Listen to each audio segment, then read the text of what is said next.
Bueno, bienvenidos a esta tercera mesa de hoy, en la que vamos a hablar de fractura de fémur y hospitalización, donde contamos con tres grandes ponentes. Primero de todo, presentaros nosotros. Somos Jordi Martín y Cristina Pacho, los dos internistas y dedicados a la atención hospitalaria de la fractura de fémur. Los dos formados aquí y que cada uno hace su actividad asistencial en dos hospitales diferentes, yo aquí en Sant Pau y la Cristina en Can Ruti. Y bueno, deciros que no tenéis excusa para no ser proactivos en esta mesa porque tenéis el cerebro lleno de glucosa, o sea que esperamos que seáis muy activos. Y además quería añadir una coletilla antes de que Cristina presente a los ponentes, y es que recordar que la atención del paciente ortogeriátrico, o no solo ortogeriátrico, sino del paciente geriátrico, es una atención compleja y que no se entiende si no hay un abordaje multidisciplinar y además de multiterritorial de los diferentes puntos que recibe atención, y que os animamos desde el grupo de ortogeriatría a que colaboréis con nosotros, seáis de la disciplina que seáis, trabajo social, enfermería, fisioterapia, o sea, estamos abiertos a recibir colaboraciones de cualquiera de vosotros, ¿vale? Y también agradeceros que estéis aquí un viernes prepuente, que para los afortunados que lo tengáis. Entonces, os dejo con Cristina, que presentará ahora a nuestros magníficos ponentes. Bueno, pues nuestra primera ponente es la doctora Patricia Isabel Cóndor Guamán. Es geriatra en el Hospital de la Paz de Madrid, hospital donde se formó y, como sabéis, tienen una dilatadísima experiencia en ortogeriatría. Precisamente Patricia es una de las investigadoras principales del Registro Nacional de Fractura de Cadera y es la primera autora de diversos subestudios relacionados con los indicadores de calidad del registro. Además, destacamos su papel como coordinadora del Grupo de Osteoporosis, Caídas y Fracturas de la Sociedad Española de Geriatría y Gerontología, y le agradecemos, por tanto, enormemente que esté hoy aquí para hablarnos de si ha existido y cuál ha sido el impacto de la pandemia COVID-19 en los diferentes indicadores de los registros de fractura de cadera. Así que cuando quieras, Patricia, te escuchamos.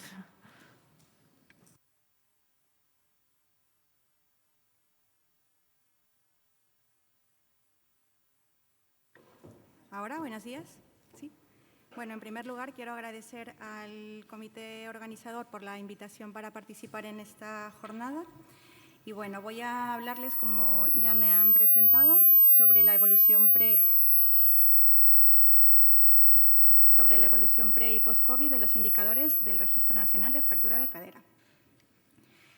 Primero, a modo de introducción, pues recordar un poco la línea de tiempo del registro, en la que empezamos la fase piloto en el año 2017, con los resultados obtenidos de los casos registrados de enero a mayo de ese año. Realizamos un análisis preliminar en el que pudimos observar pues, que habían algunas variables potencialmente mejorables cuando nos comparábamos a nivel internacional. Una de ellas, por ejemplo, era la movilización de pacientes el primer día posoperatorio. Vemos que nuestro registro alcanzaba un 56% de pacientes movilizados justo en el primer día, mientras que otros registros, como por ejemplo el escocés o el registro británico, tenían cifras pues, bastante mayores que nosotros. Esta fue la base para pensar en los indicadores y estándares de calidad. El comité de indicadores, conformado por estos 5 geriatras, entre los que mencionan los doctores Teresa Pareja, Angélica Muñoz, Pilar Sáez López, coordinadora del registro, y Juancho González Montalvo. Primero definimos los indicadores y para eso pues, contábamos con que debían cumplir ciertos criterios. Primero, deberían ser capaces de evaluar procesos o resultados, ser factibles de mejorar mediante cambios en la práctica clínica habitual, ser relevantes para los pacientes y, además, considerados importantes por los participantes del registro.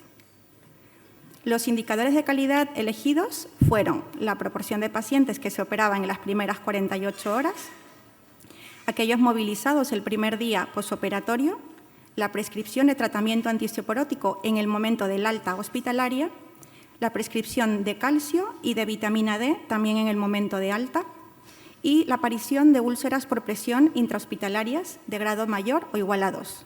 El último indicador fue la movilidad independiente a los 30 días de seguimiento. Luego propusimos un estándar de calidad que fue establecido por conveniencia en el primer cuartil del grupo de los hospitales participantes en ese momento, con objetivo pues, de imitar a los mejores. Esta fue la serie de indicadores, de 7 indicadores con sus resultados en el año 2017 y aquí vemos el estándar de calidad propuesto, que era pues, bastante ambicioso inicialmente. Ahora voy a contarles un poco cómo ha sido la evolución a nivel de los hospitales en relación con la pandemia. Como podemos ver aquí, en esta gráfica, vemos que desde el año 2017 al 19, el número de hospitales participantes fue pues, aumentando de forma progresiva. Sin embargo, la llegada de la pandemia supuso, como era de esperar, una caída muy brusca en el número de hospitales participantes. Sin embargo, un año después del inicio de la pandemia, vemos que parece que vamos recuperando el número de hospitales. Por consecuencia, el número de casos incluidos pues, también sufrió una caída bastante dramática, menos del 50% de casos en comparación con el año previo, pues también debido a la pandemia. Pero en el año 2021 ya alcanzamos más de 10.000 casos. Ahora voy a hablar un poco sobre la evolución de cada indicador de calidad. En primer lugar, mencionábamos a los pacientes intervenidos en las primeras 48 horas. Aquí en rojo pongo a continuación en todas las gráficas lo que ocurrió en el año 2020, justo al inicio de la pandemia. Como podemos ver, frente a lo que todos podemos imaginar, la proporción de pacientes operados sí que aumentó en el año de la pandemia y luego sufrió un pequeño descenso el año posterior. ¿Y qué ocurría a nivel internacional con otros registros? Bueno, pues aquí también vemos una comparación. Nuestro registro, como podemos ver, aumentó mucho el caso de pacientes intervenidos en las primeras 48 horas, cosa que no había ocurrido con prácticamente ningún registro, que se habían mantenido de forma muy similar o el aumento, por ejemplo, en el caso del registro alemán, había sido muy bajo. Con respecto al segundo indicador, los pacientes movilizados el primer día posoperatorio, bueno, pues lo mismo. Vemos que frente a lo que todo podríamos imaginar que debía haber disminuido, lo que vemos es que los pacientes movilizados el primer día posoperatorio aumentaron la proporción en el año de la pandemia y que luego, posteriormente, ha seguido aumentando esta proporción de pacientes. Y otros registros, nuevamente, pues por ejemplo, aquí comparamos nuestros resultados con el registro alemán, el registro británico y el registro irlandés. Y lo que vemos es que, nuevamente, somos pues, el único registro que aumentó, aunque de forma, muy poquita cosa, pero relevante, la proporción de pacientes movilizados. Alemania, Reino Unido y el registro irlandés disminuyeron esta proporción de pacientes. El tercer indicador es la prescripción de tratamiento antiosteoporótico en el momento del alta hospitalaria. Aquí vemos también que el año de inicio de la pandemia lo que ocurrió fue que hubo un aumento bastante importante en la prescripción del tratamiento. Y en otros registros, pues vemos, nuestro registro se encuentra en un punto intermedio a nivel de la tasa de prescripción antiosteoporótica en general, superando ampliamente a los registros alemanes de Australia y Nueva Zelanda. Y podemos ver que nuestro registro pues, fue también uno de los que más incrementó la proporción de pacientes con prescripción en el año de la pandemia. Nuestro cuarto indicador es la prescripción de los suplementos de calcio en el momento del alta hospitalaria. Aquí vemos que se ha mantenido más o menos estable tanto el año anterior como el año posterior al inicio del COVID-19. Este indicador no tiene comparación internacional, puesto que otros registros pues, no los mencionan en sus informes. Luego tenemos la prescripción de vitamina D al alta, en la que también vemos un ascenso progresivo durante los últimos años, alcanzando pues, el 80% en el año 2021. Y el único registro internacional que valora la cantidad de suplementación de vitamina D es el registro alemán. Nuestro registro se encuentra bastante superior en este parámetro. Luego tenemos las úlceras por presión intrahospitalarias de grado mayor o igual a 2 Y, lamentablemente, pues la pandemia sí que trajo como consecuencia que hubo un aumento en los casos de úlceras y que este aumento ha persistido en el año siguiente. A nivel internacional, lo que ocurre es que, en realidad, todos los registros internacionales han aumentado la proporción de casos de pacientes con úlceras intrahospitalarias el año de la pandemia. Nuestro último indicador es la movilidad independiente al cabo de los 30 días de seguimiento. Y podemos ver que no sufrió variación negativa, al contrario, aumentaron los casos en el año 2020 y que esta cifra ha seguido aumentando el año siguiente. Tampoco tenemos una comparación internacional de este indicador porque el resto de registros valoran la movilidad independiente al cabo de los 120 días de seguimiento. Como conclusiones, tengo que mencionar que, bueno, como un punto a mejora, es que hubo una disminución esperable en el número de hospitales y de casos incluidos el año de la pandemia y que hay un aumento progresivo en el número de úlceras por presión intrahospitalarias.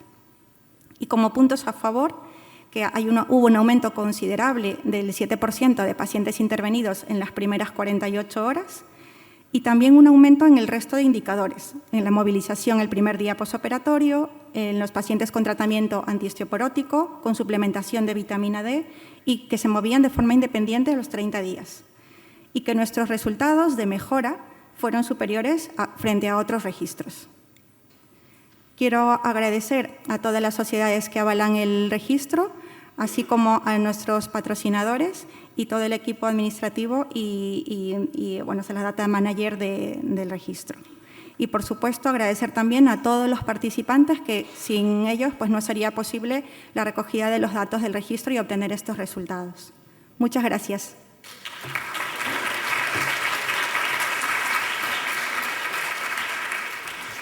Seguiremos el formato de otras mesas y haremos ahora todas las ponencias y luego ya centraremos el último trocito en las preguntas. Bueno, pues nuestro siguiente ponente es el doctor John Carrera, traumatólogo de la casa, de aquí del Hospital de la Santa Creu Sant Pau, donde él precisamente es coordinador de la unidad funcional del aparato locomotor y tutor de residentes. John es doctor en medicina, es profesor asociado de la Universidad Autónoma de Barcelona y ha sido distinguido como Fellow de la International Orthopedic Trauma Association, sociedad internacional que se dedica al estudio y al tratamiento de las fracturas. Hoy queremos que John nos hable del tratamiento quirúrgico acelerado, del hip attack y de otros estudios. Así que adelante, John, cuando quieras. Gracias. Bueno, muchas gracias.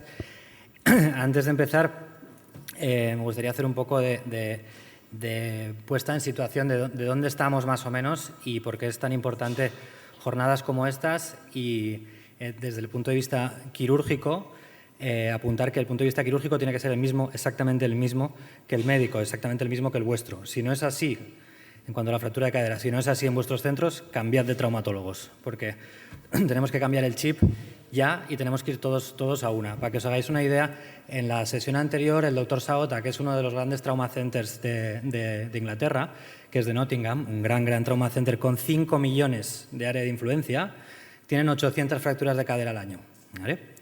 Este hospital, que tiene un área de influencia de 500.000 de personas, tiene 600 fracturas al año, ¿vale? Es el que más tiene de Cataluña, porque es la población más envejecida de Cataluña y de España. Pero el Clínic rondará las 500, Bellvitge son un poco más jóvenes, nos iremos a 300 y pico, la Vall d'Hebron son más jóvenes, pero 500 también. Pues para que os hagáis un poco a la idea, ¿no? En Inglaterra, también comentaba el doctor Saota, no tendremos a los pacientes con una fractura de cadera 4 y 5 días en la cama, como una cosa de locos ya, una cosa de locos, ¿vale? Entonces, por eso hablaremos del hip attack, una cosa de locos.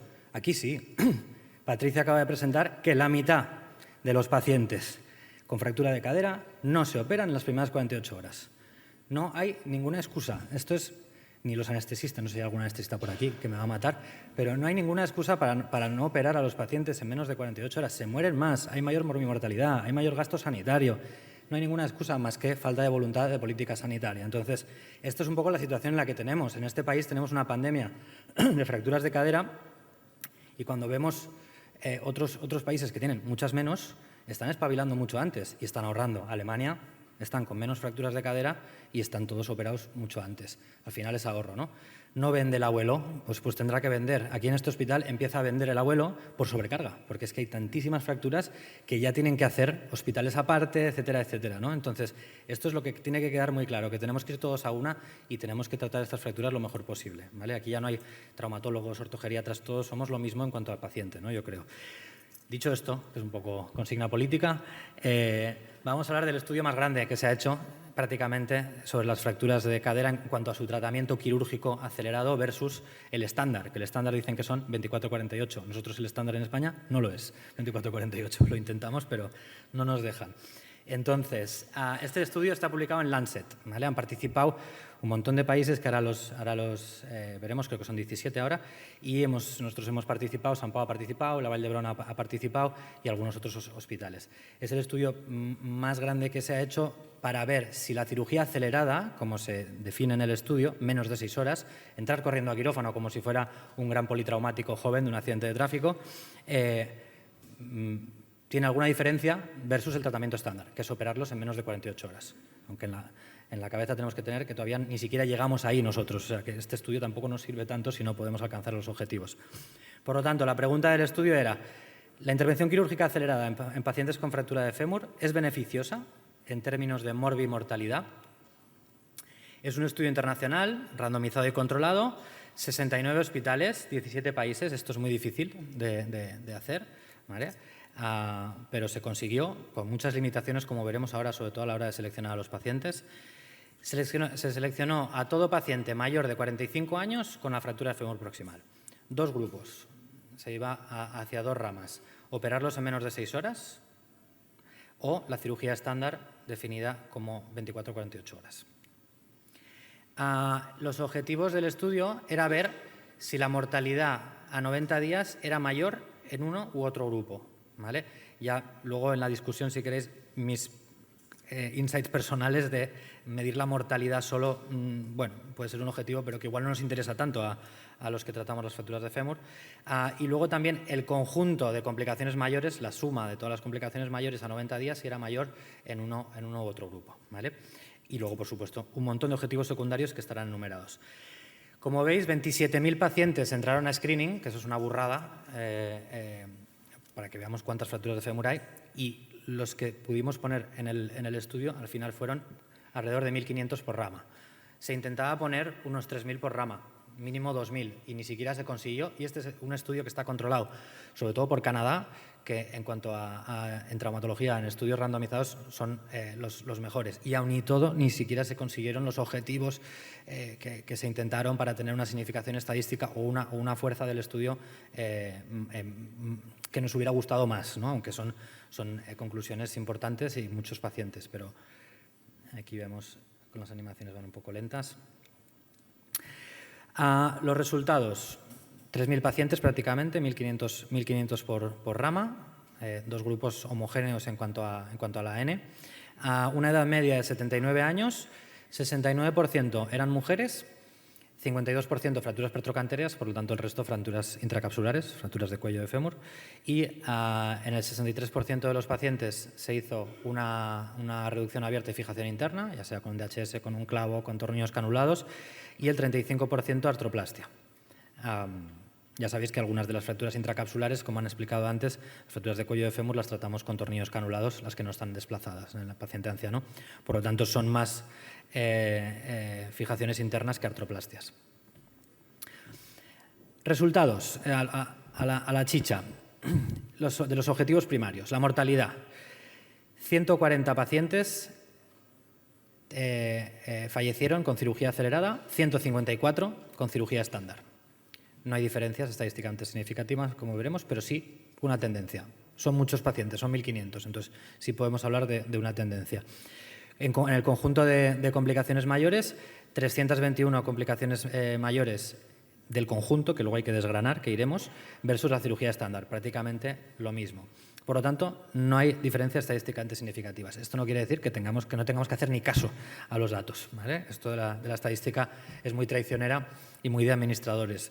De los objetivos secundarios, el delirium, algo que ya sabemos y vosotros muchísimo mejor que yo, que es algo importantísimo a tener en cuenta, había diferencias estadísticamente significativas entre la cirugía acelerada y la cirugía estándar. Ya solo por esto deberíamos considerar la cirugía acelerada, ¿vale? Ahora hay que venderlo a los anestesiólogos y a los directores del hospital.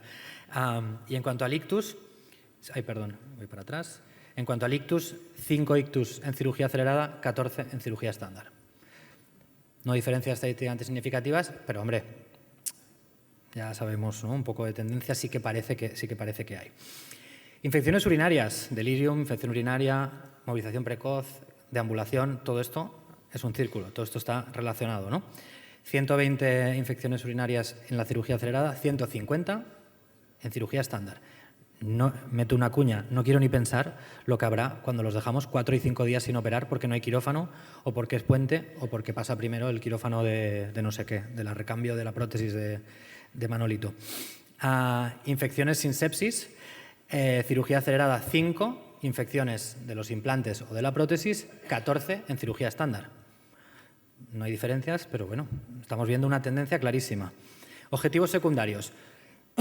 Algo que sí que se vio es que los pacientes se levantaban antes y caminaban antes con la cirugía acelerada. Otra razón, a mi entender, como para tenerla en cuenta. Menor estancia hospitalaria. Bueno, en cirugía acelerada. Y los objetivos secundarios, en los pacientes que tienen las troponinas altas, si los operaba rápido, se morían menos. Bueno, esto es el Hip Attack, esto es el Lancet, o sea, no es San Pau o el Clinic con su rollo, ¿vale? Pero no parece que no hace efecto. Explicamos el Hip Attack por ahí, pero parece que no hace efecto. Y menor dolor de los pacientes en la cirugía acelerada. Les duele menos, ¿vale? Algo que igual también hay que tener en cuenta. Aunque seamos cirujanos, algo nos importan. Es broma. Los resultados aquí desgranados, si podéis ver aquí todo lo que se midió, ¿vale? Lo que sí que es verdad es que no había diferencias en el conjunto de complicaciones mayores, pero si vemos complicación por complicación, la tendencia es muy, muy clara, ¿vale? Hay menos complicaciones en la cirugía acelerada de menos de 6 horas que en la cirugía estándar, ¿vale? Solo el delirium pitó a nivel de significación estadística, pero en el resto la mayoría hay diferencias, ¿vale? Entonces, si ampliamos la muestra, esto es como siempre, ¿no? Si ampliamos la muestra nos puede cambiar, pero tiene pinta que si todos dan la misma tendencia, ampliando la muestra, daría esa tendencia o incluso la significación estadística, ¿vale? Esto es lo que sabemos de los papers. Aquí, sin más, no me quiero extender más, la muerte a 90 días por encima de las 24 horas, como veis aquí, a ver que le da el puntero, por encima de las 24 horas es clarísimo que se mueren más, ¿vale? Ya no te digo nada, 4 o 5 días. Y el composite, el conjunto de complicaciones mayores también a partir de las 24 horas sube de manera dramática, ¿vale? Esto es exactamente lo mismo, que no voy a entrar en cuanto a muertes y conjunto de complicaciones mayores. La discusión del artículo.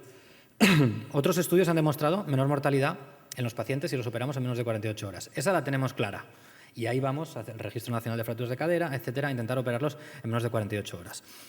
Eso está claro, o sea que no hay excusa para tenerlos más. Que haya menor delirium en los pacientes que operamos con cirugía acelerada puede estar relacionado con que tienen menos infección de orina, puede estar relacionado con que le quitas antes la sonda, puede estar relacionado con que hay una bipedestación más temprana. Y todo será parte de un círculo, ¿vale? Que nos indica que operarlos antes va mejor. Y la discusión eterna de la optimización del paciente previa a la cirugía, de voy a apañarlo, le voy a quitar 15 años de encima y que hable inglés perfectamente al señor, no está demostrada. No hay nada que nos diga que optimizarlo con el INR perfectísimo, todo perfecto, la función renal como si tuviera 18 años, nos mejore la mortalidad e incluso las complicaciones, ¿vale? Esto, no hay medicina basada en la evidencia que nos diga esto respecto a operarlos antes, a otras cosas sí, ¿vale? Por lo tanto, no es recomendable esperar para intervenir una fractura de fémur y lo que sí que parece muy claro es que se aboga por disponer de equipos multidisciplinares y quirófanos propios para la fractura de cadera, ¿vale? Donde no tenga que influir en el funcionamiento del hospital, incluso del servicio. Yo me dedico única y exclusivamente a operar fracturas. La mitad de las que opero son fracturas de fémur. Y aun y todo, cada día, en un hospital que es el que más fracturas tiene, cada día interfiere con el funcionamiento del quirófano, del hospital, etcétera, etcétera, ¿no? Entonces, ¿cuándo vamos a despertar para mejorar, ¿no? Las limitaciones del estudio, como todos, pues que el tamaño muestra preferido hubiera sido mayor, ¿vale? Como siempre. No había información sobre las fracturas que iban mal, ¿vale? Las fracturas que había pseudoartrosis, que no consolidaban, que había complicaciones, tampoco interesaba tanto, no era tan importante. Sobre cuándo se retiraba la sonda, tampoco había información. Esto es una cosa que a la ITU y al delirium le puede afectar. Y sobre la experiencia del equipo quirúrgico, esto de que el residente de primer año las opere las fracturas a las abuelas, que las opere el residente de primer año, esto tampoco, ¿no? Esto sí que es verdad que si pones un equipo experto, pues puede ser, no se ha demostrado, pero puede ser que las cirugías vayan más rápido y con menos complicaciones. Por lo tanto, ya acabo. Las conclusiones. La cirugía acelerada no disminuye la muerte a 90 días. Ojo, ¿cómo lo interpreto yo? ¿Cómo lo interpretamos todo el equipo? Es que no hay mucho problema por operarlos muy pronto. La excusa de no lo operes pronto porque todavía tiene la analítica un poco tarará, no aumenta su mortalidad. O sea, yo lo interpreto casi al revés, ¿no? El que no quiere operarlas pronto dirá, si total no mejoras nada con menos de 6 horas, pero los que queremos operarlos pronto no aumenta su mortalidad, ¿vale? El resto de cosas las mejora, pero no aumenta su mortalidad si los opero pronto, ¿vale? La cirugía acelerada ha demostrado que reduce el delirium, la situs y el dolor. Se movilizan antes, cargan antes y reduce la estancia hospitalaria. Yo le veo todo ventajas de momento. Luego ya la historia va por otros lados. Ya está. Nature, nada, otra revistica de Pamplona, donde menos de 48 horas, menos de 24 horas se reduce mucho la mortalidad. Revisión sistemática de los artículos desde el 97 al 2017. 28 estudios, ninguno te dice que mejor operarlos a los 5 días, ¿vale? Siempre un 20% menos de mortalidad operados en las primeras 48 horas. Otro estudio que también es un metaanálisis desde el año 48 al 2011, 28 estudios, 200.000 pacientes operados a mayor de 48 horas, mayor mortalidad.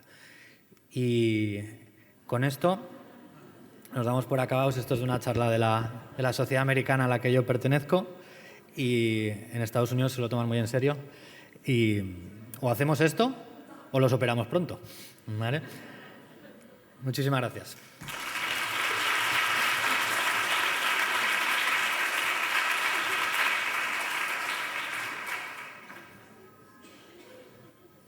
Gracias, Ion. Bueno, y nuestra tercera ponente es Neus Gual, que es geriatra en el Centro Hospitalario Pere Virgili de Barcelona, es doctora por la Universidad Autónoma de Barcelona. Neus pertenece al Grupo de Investigación en Envejecimiento, Fragilidad y Transiciones de Barcelona y además es una auténtica experta en delirium. Es primera autora de varias publicaciones relacionadas con la caracterización y el diagnóstico de delirium y además es coordinadora del Grupo de Trabajo de Delirium de la Sociedad Española de Geriatría y Gerontología. Hoy le hemos pedido que nos hable del delirium en el anciano con fractura de fémur, así que cuando quieras, Neus, muchas gracias. Vale, bueno, muchas gracias por la invitación. Nada, voy a hablaros del delirium en la fractura de cadera. ¿Qué queréis saber? A mí me podéis hablar de delirium, puede estarme mucho rato, pero me han dado solo 15 minutos, así que un poco pensaba, ¿qué va a querer saber alguien que trata a pacientes mayores con fractura de cadera? Pues primero, pues ¿por qué tengo que saber yo sobre delirium? ¿No? Si quiero tratar pacientes con fractura de cadera. Luego, ¿cómo vamos a prevenir este delirium? Y luego, pues ¿cómo lo vamos a tratar? ¿Vale? ¿Por qué cualquier persona que se dedique a tratar pacientes mayores con fractura de cadera tiene que saber de delirium? Porque prácticamente la mitad de sus pacientes lo van a padecer. Entonces, las estadísticas van entre el 12 y el 50% en unidades de ortogeriatría. En fractura de cadera la incidencia es mucho mayor. Y además este delirium va a tener unas complicaciones muy severas. Aquí tenéis algunas de ellas, ¿de acuerdo? Yo me voy a centrar en 3 para que se os queden un poquito más. Primero, el delirium mata. Sabemos que una persona que sufra delirium tiene el doble de probabilidades de morir que una persona de las mismas características, pero que no lo vaya a sufrir. Sabemos que además aquellos pacientes que hacen un delirium postoperatorio, cada día de delirium aumenta su probabilidad de morir un 16%. En los geriatras no nos importa solo que no mueran, sino nos importa también que nuestros pacientes tengan una buena calidad de vida. Pues el delirium también la empeora, ¿de acuerdo? Pacientes con delirium tienen una menor capacidad de seguir viviendo de forma independiente versus los que no lo presentan. Y finalmente, para los gerentes que estén en esta sala, el delirium tiene unos costes económicos espectaculares. Nos alarga, un paciente con delirium de media va a estar 7 días y medio más en el hospital. A los 30 días de ingreso, su coste calculado en dólares, este es un estudio de ahora del 2021, supone casi 30.000 euros más por paciente y al año supera los 40.000. ¿Por qué tenéis que saber de delirium? Porque el delirium es prevenible en el entre el 30 y 40% de los casos. Y además, en la gran mayoría de ellos, también puede ser reversible. Bueno, sabiendo esto, y espero que con ganas de intentarlo tratar y conocerlo mejor, vamos a ver cómo lo podemos prevenir. Lo que nos dicen los estudios es que en plantas de ortogeriatría, en equipos multidisciplinares, versus una planta de traumatología convencional, en esas plantas de ortogeriatría la incidencia de delirium se reduce. Cuando además la atención es multidisciplinar, reducimos la duración y la severidad del delirium. Y aparte va a ser muy importante la formación, la educación de las personas que van a estar alrededor de nuestros pacientes. Los familiares, los cuidadores van a ser pilares muy básicos en la prevención y manejo del delirium. Vale. Para prevenirlo, primero vamos a tener que saber quiénes son aquellas personas que van a tener más riesgo de tener delirium. Hay dos factores determinantes: el antecedente de demencia o deterioro cognitivo y la edad. A mayor edad, más riesgo de delirium. Son los dos factores que se repiten en todos los estudios de factores de riesgo. Luego, además, podemos añadir el hecho de haber tenido un delirium previo, el hecho de tener déficit visual, déficit auditivo, dependencia funcional, comorbilidad, una ASA de 4. Y en los últimos años también la fragilidad es un factor de riesgo muy importante para desarrollar el delirium. ¿Cómo tratamos o cómo vamos a prevenir el delirium? Pues yo creo que esto todos lo conocéis, son las medidas no farmacológicas. Tendría que poner mucho énfasis ahí, pero yo es que creo que todos las conocéis. Entonces, el único problema es que hay que aplicarlas. Y en los pacientes quirúrgicos se añaden estas... aquí.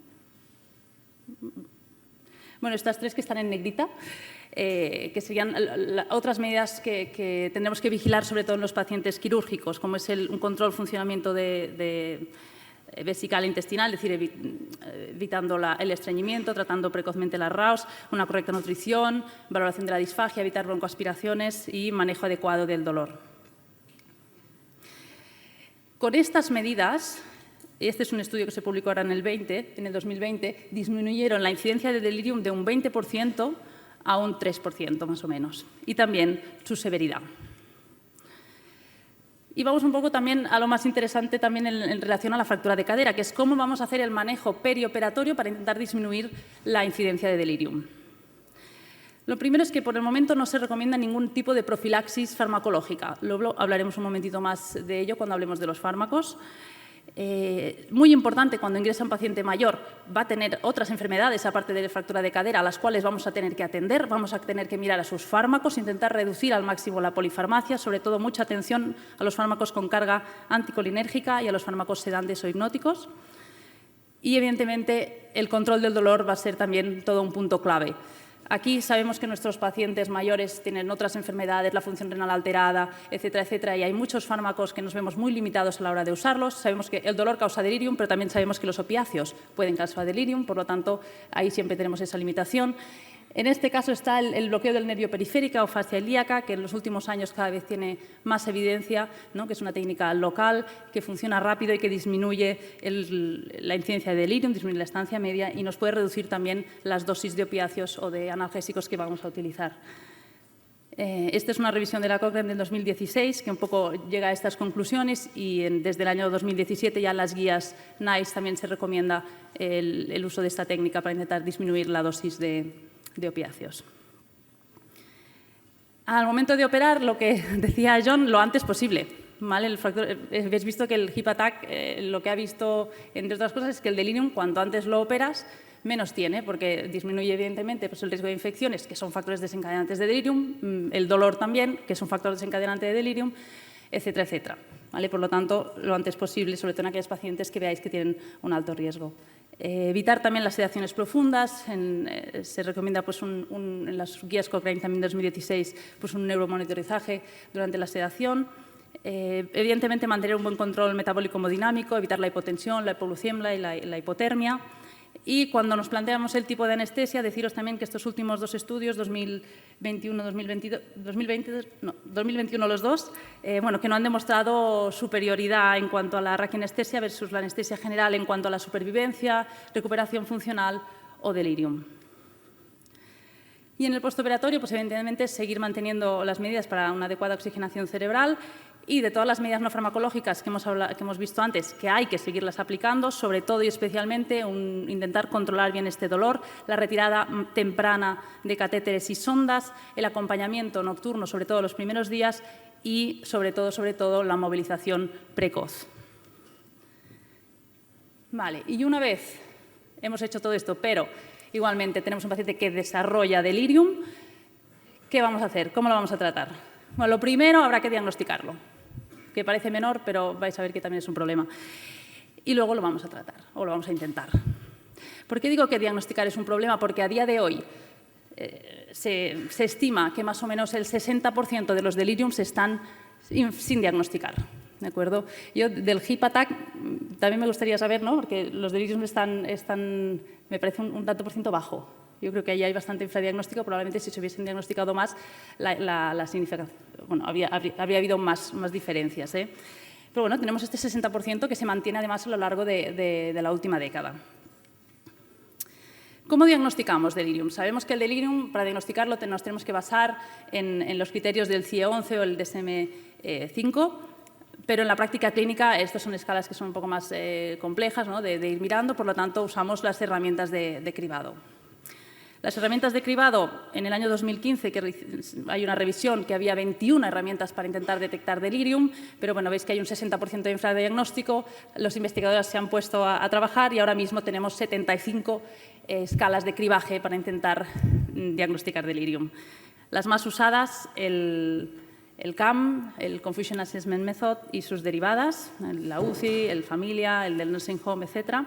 ¿Vale? Que para el CAM sabéis que tiene que haber un inicio agudo y un curso fluctuante, tiene que haber un trastorno de la atención y luego o bien un pensamiento desorganizado o bien una alteración del nivel de conciencia. Y otra escala que también se ha puesto muy de moda, ha sido más popular y su uso ha aumentado en los últimos años, es el 480.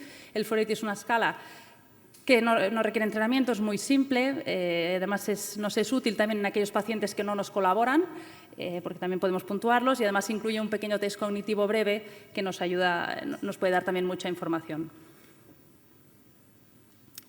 Tenemos pero algunos casos difíciles que también son importantes de diagnosticar. Existe el delirium hipoactivo, ¿de acuerdo? Y que es más difícil de diagnosticar, pero no por ello menos grave. En el contrario, el delirium hipoactivo, aquellos que lo presentan tienen un peor pronóstico funcional y una mayor mortalidad.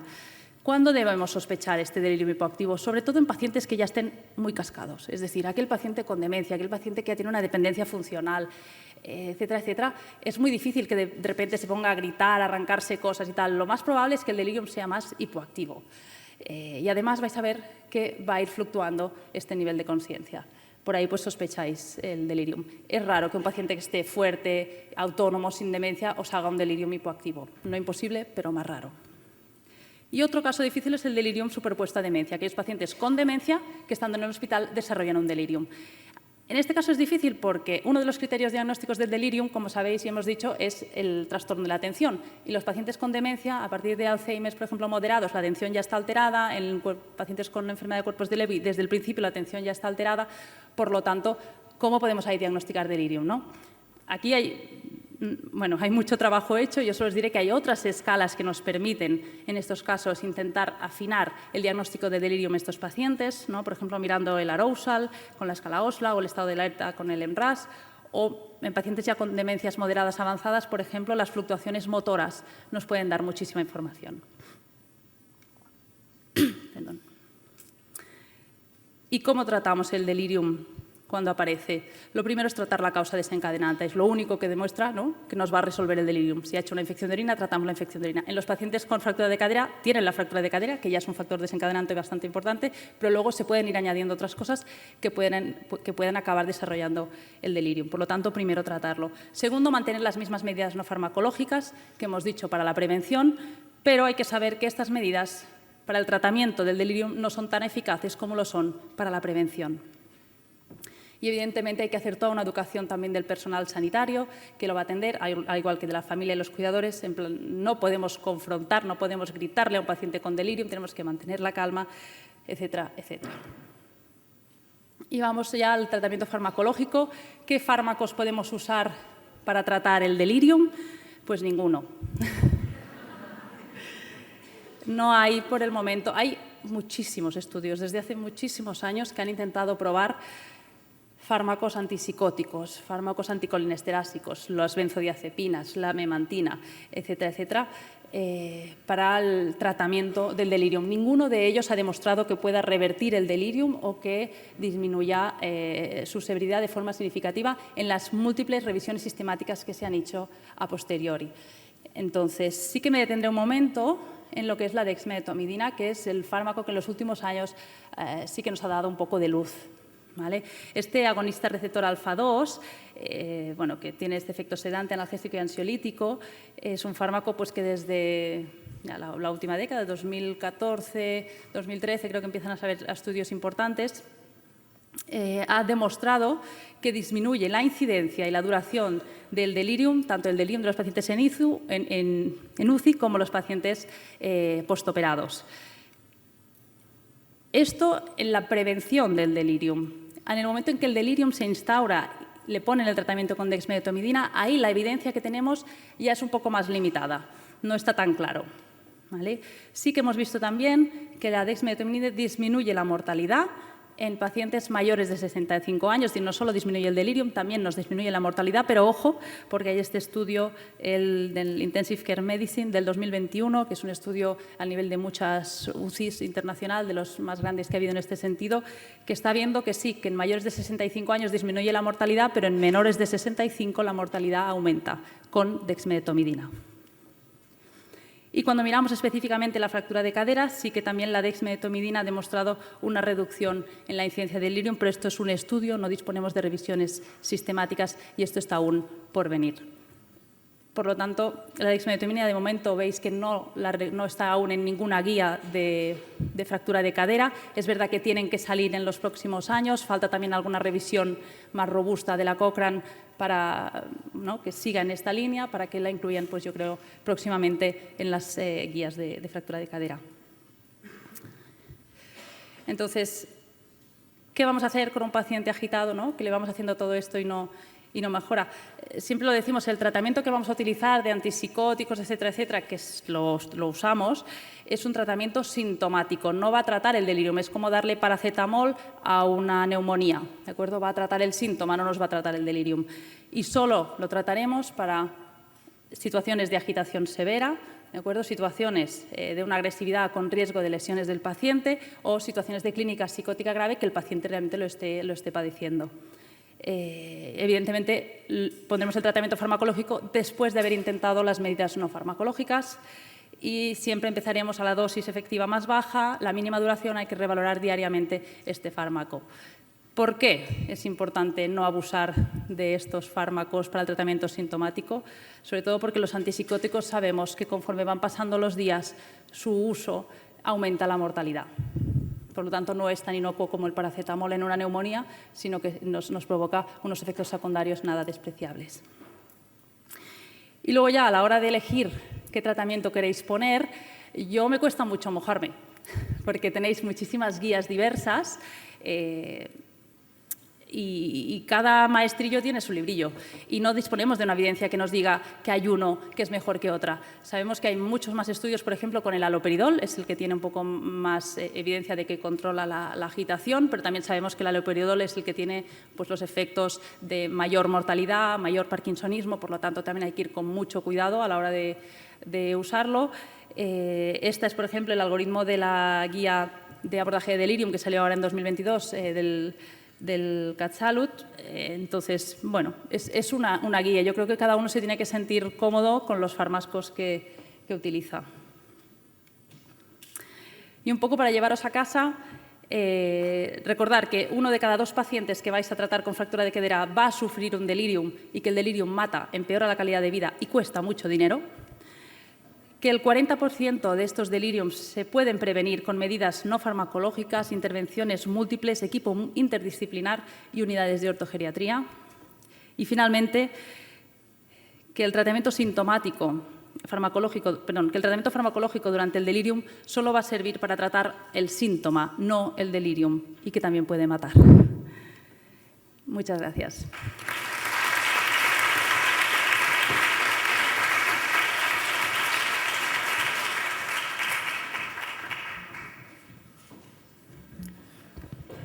Bueno, muchas gracias a los tres por estas magníficas ponencias. Empezaremos el fuego de las preguntas nosotros, mientras os vais animando, y me gustaría que las preguntas no solo fueran dirigidas a una persona, sino que pudierais entrar en debate vosotros mismos. Empezaré con Neus.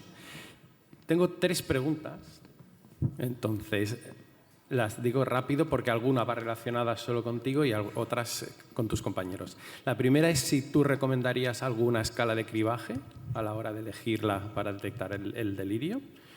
La segunda, esta ya la relacionaría un poco también con el doctor Carrera, lo del tema del bloqueo de la fascia ilíaca, que yo creo que es una cosa que es muy importante y muy fácil de hacer y que la podemos hacer internistas, geriatras y que es importante, ¿no?, que se lleve a término. Y la tercera, un poco explicar un poco el tema de la dexmeto, ¿no?, que es un fármaco relativamente nuevo que se utiliza más en unidades de cuidados intensivos y que desde mi punto de vista no debería quedar la imagen de que se pueda utilizar en una sala convencional, ¿no?, por los riesgos de hipotensión, bradicardia y todas las consecuencias que pueda tener. Vale, pues empiezo por la última. Cierto, no me he olvidado de decirlo, la dexmedetomidina es un fármaco de uso exclusivo en UCI semicríticos, que también se puede usar en quirófano bajo supervisión, ¿no?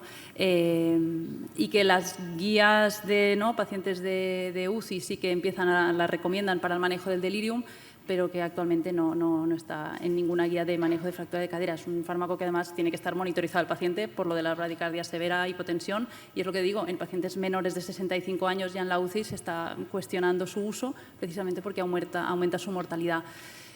Sí, es un fármaco que hay que ir con cuidado, que sí que es verdad que hay puestas muchas expectativas, pero bueno, estamos ahí aún, sí. En relación a las escalas de cribaje, a mí me gusta mucho el 4AT, porque me parece muy fácil de utilizar y el hecho de que tenga un test cognitivo, un test de atención rápido también a mí me sirve mucho para ver cómo está el paciente. Pero yo siempre digo que los test de cribaje dependen mucho de dónde esté el paciente. Es decir, si está en la UCI no me va a servir ese test, por lo tanto voy a tener que usar otro test. Si está en una nursing home, quizás lo que me interesa es que sea un test muy sencillo, de pocos cuestionarios que la auxiliar o la enfermera lo pueda pasar. Es decir, que el test de cribaje yo creo que depende mucho del tipo de paciente que tienes delante y del setting donde estás. Entonces, yo me gusta mucho el 4AT porque te coge la mayoría de los pacientes y es muy fácil de usar, pero bueno, depende mucho de estas cosas. Y lo de la fascia ilíaca, por el delirium, la evidencia es bastante grande de que funciona bien. La impresión que tenemos, ¿no?, es que es una técnica con una curva de aprendizaje muy rápida y que realmente está muy infrautilizada, ¿no? Entonces, por ejemplo, Patricia, en el registro nacional, no sé qué porcentaje consta como, ¿no?, pacientes sometidos a bloqueo así en general, ya no específico. El bloqueo de nervio periférico en el registro en el año 2021, que son los últimos análisis que tenemos, es del 21%. Es una cifra que ha ido en ascenso en los últimos años, pero pues con resultados todavía mejorables. Y en concreto, por ejemplo, no sé, en el Hospital de Sant Pau o en La Paz, John, ¿qué experiencia de uso tenéis? ¿Lo hacéis? ¿Quién lo practica? Ahora hemos empezado un protocolo para hacerlo. Como dice Neus, a ver, si hablamos claro, que yo creo que para eso estamos, si hablamos claro, el bloqueo de fascia ilíaca reduce el dolor y es efectivo. Por lo tanto, otra vez, estamos sin muchas excusas para no hacerlo, ¿no? La realidad es que luego en los pacientes cuando vamos a quirófano, la mayoría de las veces, porque es más seguro, se hacen bloqueos de nervio periférico, por lo menos en Sant Pau, ¿no? Y si es un centro con mucho volumen, pues puede ser representativo de otros centros también. Entonces, la mayoría de veces se van a hacer bloqueos, aparte de su raqui o aparte de su anestesia general. Entonces, el tema que estamos iniciando ahora, pero cuesta, pues un tema más logístico, de medios, de voluntades, de egos y de todo esto, de intrusismo, de quién la hace, de quién no la hace, ¿no? Claro que la puede hacer todo el mundo, ¿no? Entonces, el hacerlo o no es más un tema logístico y de medios que un tema puramente de medicina basada en la evidencia, ¿no? Entonces, ahora en mayo se hizo el protocolo, se hizo formación a residentes de diferentes especialidades para hacerlo. Se iba a hacer un estudio sobre esto pero no sé si es interesante porque ya hay muchísima evidencia. O sea, simplemente a veces no tenemos que hacer tantos estudios, sino implementar lo que ya tenemos.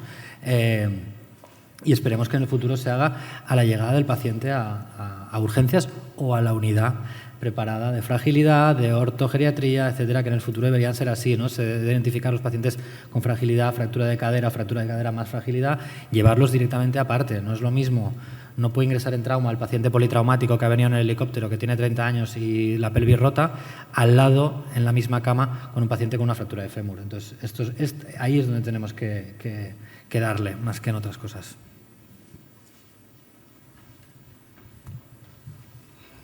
Gracias, buenos días. Mi nombre es Diana Arisa, soy geriatra coordinadora de la unidad de ortogeriatría del Hospital Moisés Broggi en San Joan d'Espí. Más que una pregunta, es un comentario relacionado con lo que el doctor Carrera ha comentado de la optimización del paciente quirúrgico. Me alegra cada vez más escuchar a los traumatólogos concientizados de esto de llevar con prontitud a nuestros pacientes a quirófano. Me pareció que le dio poca relevancia a optimizarlos antes de ir a quirófano. Nosotros somos partícipes de que sí vaya cuanto antes, pero esto de optimizarlos al máximo es para nosotros importante. Entonces, el paciente que está tomando un anticoagulante y tiene que esperar 3 o 4 días porque su función renal es baja, pues habrá que esperar. Este paciente que esté con una hipercalemia, habrá que corregirla y habrá que esperar. Este paciente que esté con anemia y necesite transfusión, habrá que esperar. Probablemente no más de un día, pero sí hacemos mucho énfasis en que el paciente vaya optimizado a la intervención quirúrgica y precisamente para prevenir todas las complicaciones. Entonces, qué bien es escucharles hablar de que vayan pronto, pero también que vayan optimizados al quirófano, ¿vale? Y también adicionar... ¿Te contesto a esta o perfecto, te conteste a esta y luego seguimos? Obviamente yo no voy a hablar de optimizar a los pacientes porque no sé ni lo que es el sodio y el potasio ya, pero no, lo único que hablo yo no hablo de manera personal, mis ideas personales ya las he dejado entrever, pero estoy hablando del hip attack, ¿no? Lo único que intento hacer, reflexionar, mira, hemos tenido la suerte de tener al doctor Saota aquí, ¿no?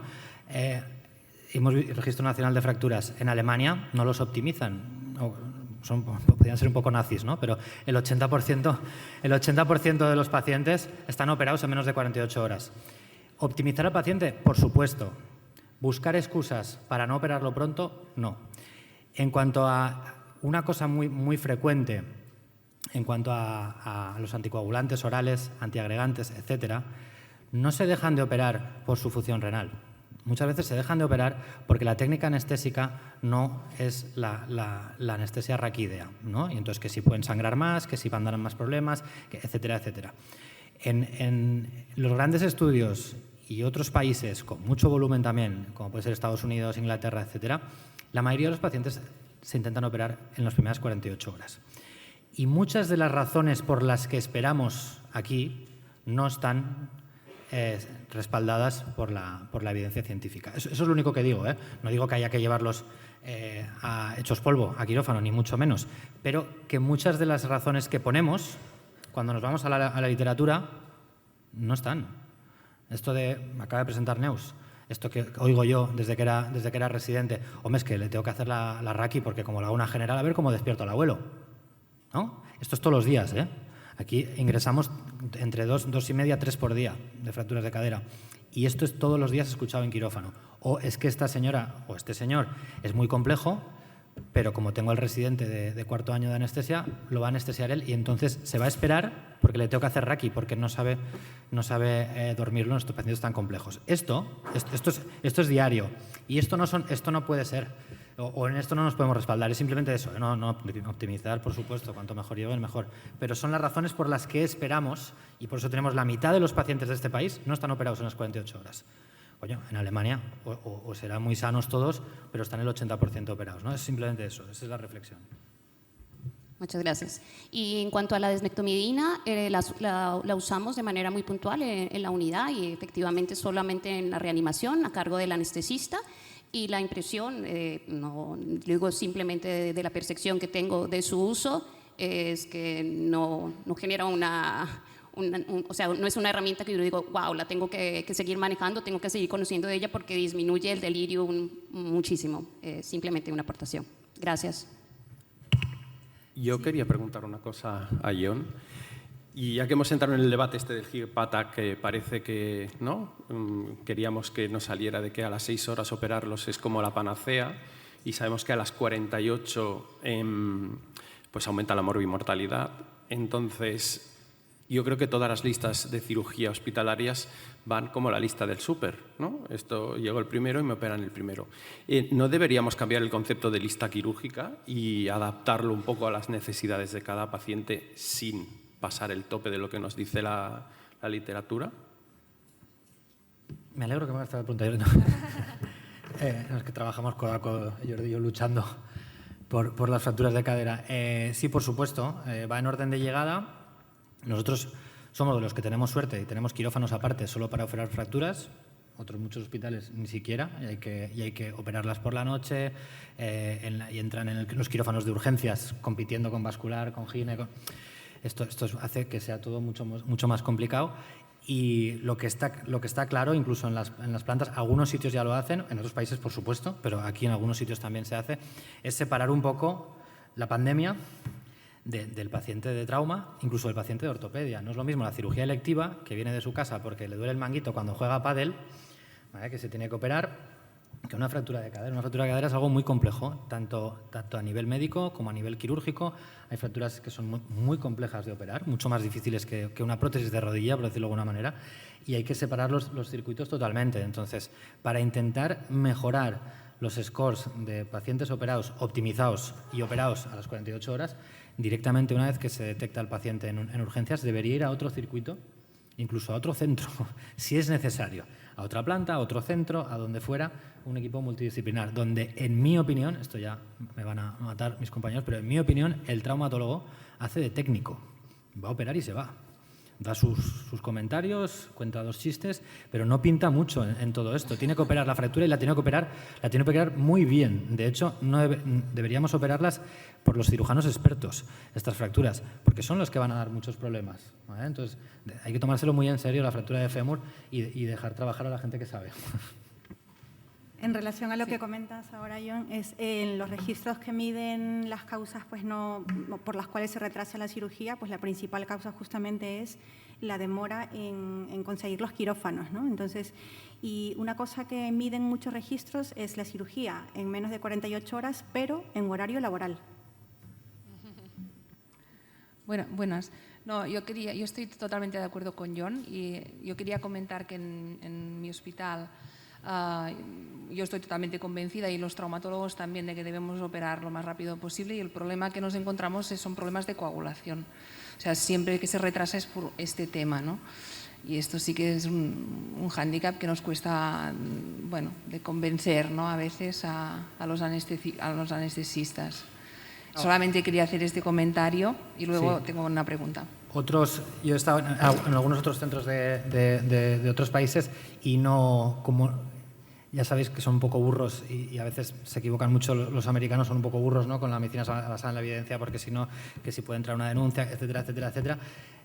Allí tomes lo que tomes, si hace falta, anestesia general, operaos, pero como no hay, a ver cómo lo digo, cómo me explico, como no hay nada que nos diga que optimizar la coagulación va a mejorar al paciente versus no operarlo pronto, allí no se la juegan. Porque como te venga el paciente y te meta una denuncia de usted no me ha operado, no, es que tenía la coagulación mal y mejor hacer una raqui, ¿así? ¿Dónde lo pone eso? En ningún sitio, ¿vale?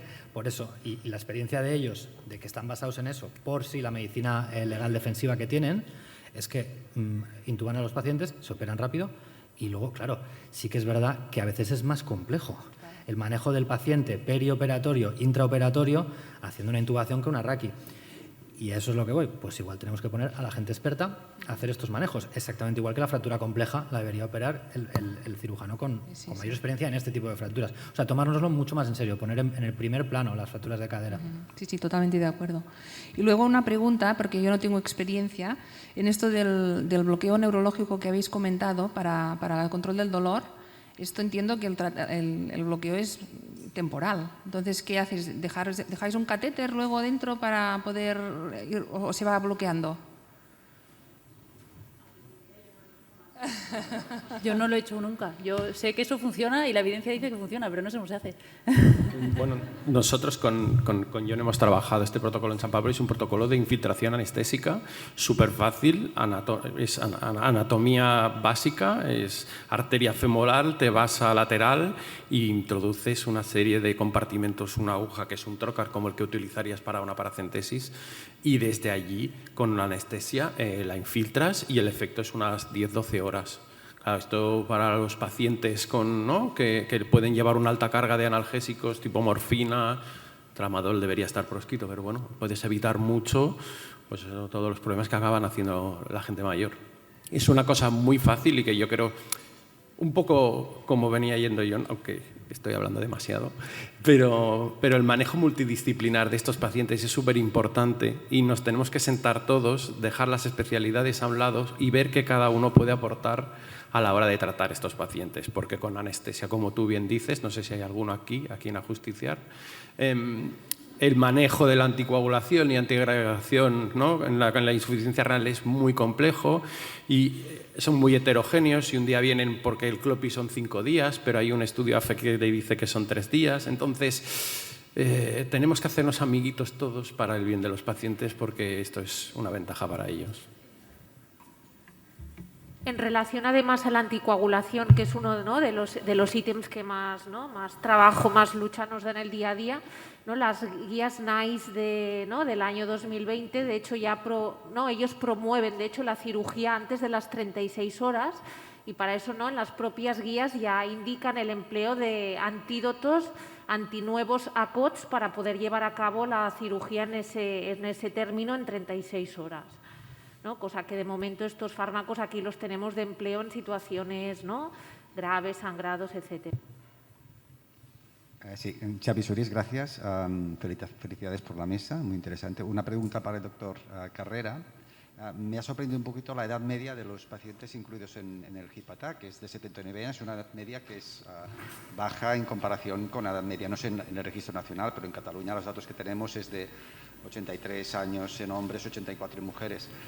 ¿A qué puede ser debido? Y después, si tienen algún subanálisis en pacientes de mayor edad, porque creo que sería más representativo si la edad media fuera más cercana a la real que tenemos en nuestro entorno. A ver, hay parte que no he oído, pero la edad media eran 79 en el HIPATAC. Esto está porque se introdujeron los pacientes mayores de 45 años. Claro,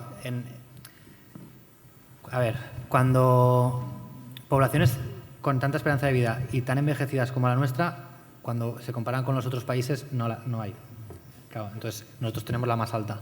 Entonces, luego también, a la hora de mirar otros factores que llaman elderly, en los elderly los meten a partir de los 65 años. Nosotros 65 años, nos vienen unos 65 años con una fractura de cadera y nos parece un chavalín, ¿no? Pero en otros países no, Y esto es por la introducción de pacientes mayores de 45 años. Nosotros, si hubiéramos planteado un estudio así, no hubiéramos metido a partir de 45 años, hubiéramos metido probablemente a partir de 65 años, ¿no? Pero es básicamente porque por la esperanza de vida que tenemos, el envejecimiento poblacional que tenemos versus otros países.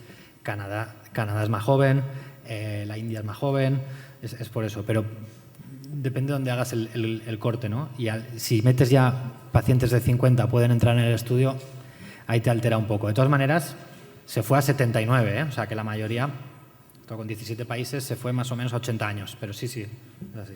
Si hiciéramos aquí es más.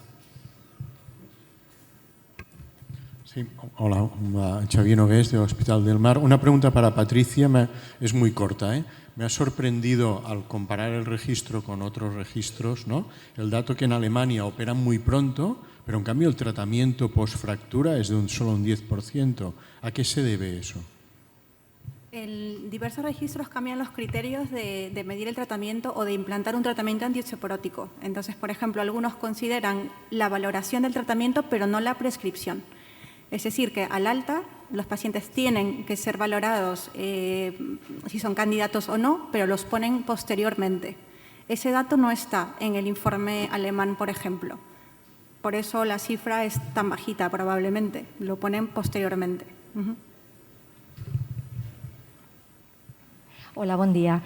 Mira, yo soy María José Robles, soy geriatra y estoy en el Hospital del Mar, en la unidad de ortogeriatría, como referente. Y es una reflexión. Primero, felicitaros a todos por esta mesa, porque realmente son las experiencias que vivimos cada día.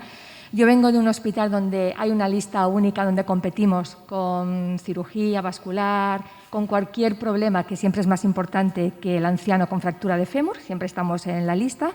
Sufrimos en la piel, ¿no?, en nuestra jornada laboral de 40 horas, todos los problemas, el delirio en el paciente complicado, las familias, todo lo que habéis dicho aquí. Y yo muchas veces me planteo que esto al final llega a ser un maltrato institucional y de la sociedad y de las políticas, los gestores a este tipo de paciente, ¿no? Quizás deberíamos hacer algún tipo de unión conjunta o acción conjunta, ¿no? Porque veo que los problemas se repiten, que volveremos quizás a los hospitales con nuestros problemas en cada centro y que yo me siento impotente porque no sé cómo cambiar esto. Llevo muchos años y no he conseguido transmitir o poder qué hacer para que desde la dirección o desde el hospital se pueda cambiar esta actitud, ¿no? Entonces, muchas veces me planteo que es absolutamente un maltrato a estos pacientes. Yo creo que no es justo, no se deberían operar en cuanto lleguen por la puerta de urgencias, el que se pueda, el que no. Hay que optimizarlo, evidentemente, pero se debería hacer esto de forma inmediata. Y yo creo que algo falla en el sistema, ¿no?, porque no lo conseguimos. Es una reflexión, no sé si os pasa a todos. Yo, mira, te contesto mi reflexión personal también. Conozco bien el Hospital del Mar y los compañeros de allá también y lo que lo sufren. Pero básicamente lo que pasa con la fractura de cadera hasta ahora, ¿vale? La fractura de cadera, la fractura de un hueso, esto es de trauma, ¿no? Vale, entonces, ¿no?, es de los traumatólogos. Y históricamente en este país los equipos de traumatología son cirugía ortopédica y traumatología, ¿vale?, de la cual la traumatología no vendía. Ahora vende mucho, porque hay mucho dinero, pero antes no vendía. ¿Qué vendía? La ortopedia, la prótesis, el deportista, la no sé qué, el manguito, ta. Cuando esto ya, la artroscopia, todas estas cosas. Cuando esto ha llegado al cenit y al culmen, y ya no sé qué más poner, prótesis de oro, ¿no? Ahora están los robots, etcétera, etcétera. Empieza la trauma, el developing de la trauma. Esto estoy hablando del año 99, ¿eh? Empieza el developing de trauma en cuanto a materiales. Entonces las casas comerciales empiezan a invertir un montón en materiales nuevos y ahora tenemos a los abuelos con las mejores prótesis implantadas, ¿no? Eso es así. Pero sigue sin vender mucho. Y dentro de la traumatología, que yo me dedico solo a traumatología, fractura de fémur, el abuelo, que lo operó el residente. Esto es así. Y de todo esto se han encargado siempre los traumatólogos. Craso error, solo los traumatólogos. Van a la planta de traumatología, los llevan los traumatólogos y el paciente anciano haya tirado. ¿Por qué? Porque no vende. En cuanto a política sanitaria hospitalaria, o sea, la mesogestión, tampoco vende. Vende el 5G, tener un Da Vinci, tener un helipuerto, compitiendo por los helipuertos. Es así, vende esto. Sacar la vesícula por el ombligo. Pero la fractura de fémur, sí, esto es así. Entonces, no te voy a invertir mucho aquí. Nosotros ahora en Sant Pau ya apareció en las noticias, no sé, en La Vanguardia, en el periódico, no sé qué, se va a construir un hospital, el QCare se llama, ¿no? Un hospital para fragilidad, solo para gente anciana con fragilidad. Va a estar en el antiguo Instituto de Recerca, paciente detectado con fragilidad, a su hospital. Ya lo veremos, a ver si lo veo yo. Con su quirófano propio, etcétera, etcétera. ¿Por qué? ¿Porque vende? No, por sobrecarga, porque no hay otra manera. Cuando el mar, que por suerte la población es más joven, cuando el mar tenga 600 fracturas de fémur y no las pueda asumir, pues igual lo hacen por necesidad. De momento sigue sin vender el abuelo. Es por eso, son políticas y encima la política sanitaria vamos a golpe de legislatura, tanto autonómica como estatal. Entonces es jorobado. Es difícil cambiarlo. Nosotros estamos todo el día y vemos clarísimamente cómo se pasan infecciones de unos a otros de jóvenes. Deberían estar las plantas separadas. Tanto el paciente que llega de su casa y se va a su casa a operarse del menisco no debería estar con un paciente que es de muy complejo manejo, ¿no? Por ejemplo, todas estas cosas, pues esto cuesta muchísimo. Y para mí son estas parte de las razones. No sé. Sí, bueno, yo, María José, como geriatra y tal, yo creo que el anciano nunca ha vendido, no lo entiendo yo porque es una monada, pero no vende. Y esto yo, con lo de las medidas no farmacológicas del delirium, que lo hemos hablado 1000 veces, está súper demostrado que funcionan bien, está súper demostrado que no hacerlo es maltratar al abuelo que está allí, y a pesar de eso, tú ves algún hospital, es muy poco. Entonces, yo creo que es como algo muy crónico. Tengo la esperanza, pero, de que, ¿no?, en los últimos años, desde la OMS, desde tal, cada vez, ¿no?, en fin, la gente envejece, habrá que hacer algo. Entonces, pero yo creo que es más el tema de que no mola o no vende. Yo diría que no os sintáis solos, que realmente lo que tenéis que hacer es buscar un grupo de hipermotivados, que esta es la frase más sabia que le he oído al doctor Cancio, y un hipermotivado de cada servicio y la unión hace la fuerza. Este es un consejo para progresar en la vida.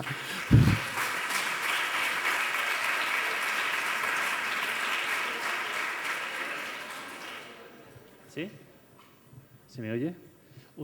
Al hilo de lo que comentabais de las medidas no farmacológicas, a la doctora Gual le quería plantear, en el último congreso de geriatría de la Europea, que fue en Londres, hubo una geriatra precisamente que estudió en Granollers, que estaba trabajando en Glasgow, presentaba una experiencia de las camas delirium, camas donde estaban aislados los pacientes para no hacer ninguna intervención, ninguna contención y la mínima intervención farmacológica posible.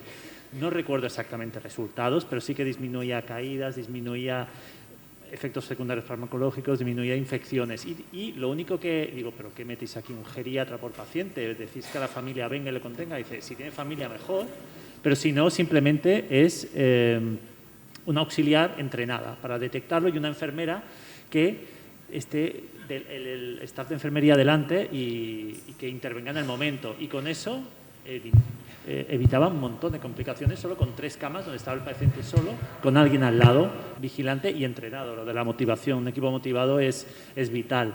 ¿Hay alguna experiencia así? ¿Tenéis algo vosotros en el Paravigili? Gracias. Pues sí, en Glasgow hay y en Paravigili también.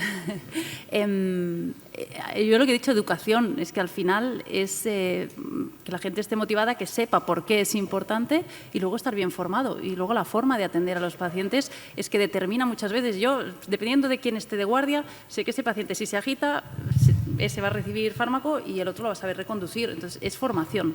En Paravigili tenemos una planta que se llama Sensei Gams, donde hay un personal que está entrenado, donde hay además un auxiliar también que pues atiende, bueno, se turnan, porque no es una, sino que son varias, porque la idea es que, ¿no?, se pueda implementar, no dependa solo de una persona, y donde intentamos no contener a nadie, donde el tratamiento farmacológico también intentamos, ¿no?, las contenciones químicas también sean menores, y de momento aún no tenemos resultado, pero estamos en ello. Vale. 2 últimas preguntas, una vuestra y una nuestra, que para eso moderamos. ¿Yo? Sí, no, perdón, ¿puedo? Sí, gracias. Aquí. Xavi Surís, aquí.